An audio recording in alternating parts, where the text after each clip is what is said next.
iniwan si... Ay, kasama pala. Ano bang kasama pala?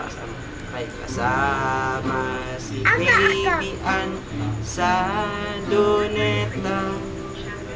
Kasama siya sa maiiwan. Iiwan si Baby Ann. Iiwan ka? Hindi, tama ko. Kasama. Ay, kasama. Kasama pala si Baby Ann.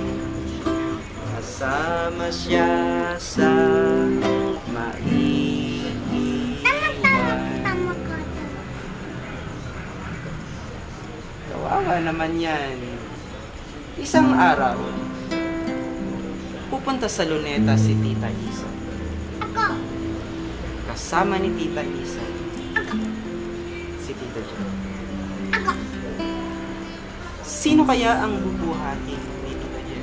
Ako. Bubuhatin niya raw si Marjo. Ako po, ako. Ang buhat naman ni Tita Isa Ako po po. ay si Nathan. Hindi, tama ko eh. Kawawa naman si Baby Ann. May iwan sa bahay. Tama ko eh. Siya ang magbabantay.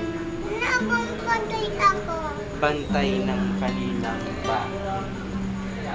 At dyan natatapos ang ating kwentong si Baby Ann ay naiwan.